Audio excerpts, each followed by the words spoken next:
In the village of Abina, beauty had only one meaning. From the oldest grandmother to the youngest maiden, every woman in Abina carried a body that told the same story. Full hips that swayed like the rhythm of drums, and chests that rose proudly like hills at sunrise. It was not just beauty, it was identity. It was pride. It was belonging. In Abina, a woman's worth was seen before it was heard. And for many years, there lived a couple, Ebi and Shade, who had everything except a child. Their house was large, their farms were rich, but their compound was always quiet. No laughter, no footsteps, no small voice calling Mama or Papa. They prayed, they cried, they waited. Until one season, when the rains came gently and the air felt softer than usual, Shade finally conceived. The whole village rejoiced with them. "This child will be special," the women said. "This child will carry greatness," the elders declared. Months passed, and the day came. Shade screamed through the night, holding on to life with every breath. At dawn, when the first light touched the earth, a baby girl was born. But the room went silent. Too silent. The midwives exchanged glances. Shade, weak but hopeful, whispered, "Let me see my child." They placed the baby in her arms, and Shade's smile slowly faded. The child was beautiful in the face, soft eyes, gentle skin, but her body was different. Flat, no curves, no fullness, no sign of what the village called a woman's blessing.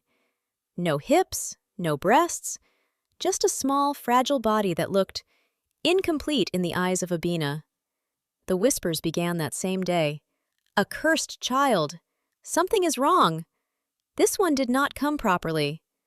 They named her Lami, but most people never used it. They called her the Flat One. As Lami grew, so did the distance between her and the world. Children refused to play with her. Women pulled their daughters away from her shadow. Even when she laughed, people frowned. "Why are you laughing?" they would say. "What do you have to be proud of?" Every mirror became her enemy, every gathering her shame. She would watch the other girls dance during festivals, their bodies moving like music itself, while she stood at the edge, invisible, unwanted. One evening, when she was about 10, Lami came home in tears. "Mama," she cried, "why am I not like them?" Shade held her tightly, but her own heart was breaking. "You are special," she whispered, but even she didn't fully believe it. Years passed. The hatred didn't soften, it hardened. The elders warned that Lami must not join certain rituals. "She does not represent us," they said. "She will bring imbalance." And so, Lami learned silence. She stopped trying, stopped smiling, stopped hoping, until the day everything changed. It was during a season of sickness. A strange illness swept through Abina.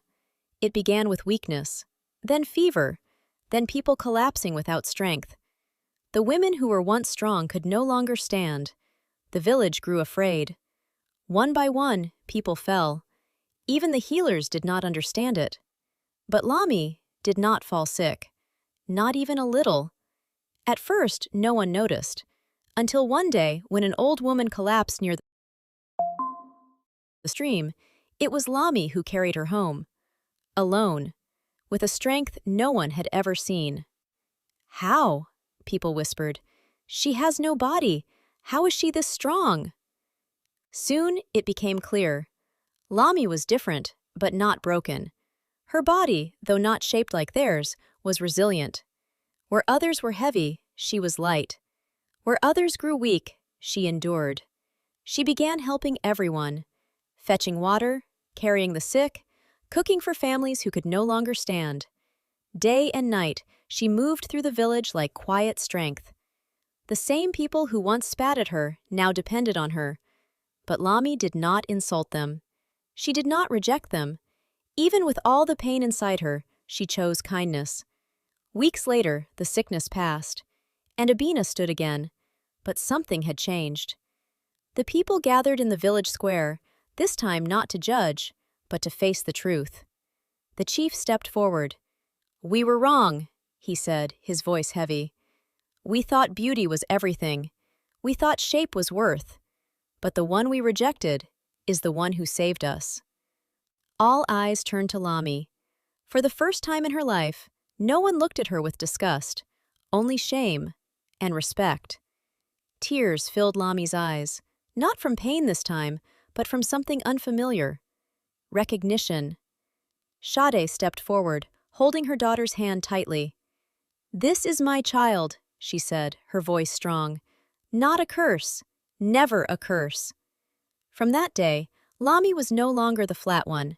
She was the strong one. But even more than that, she became a reminder.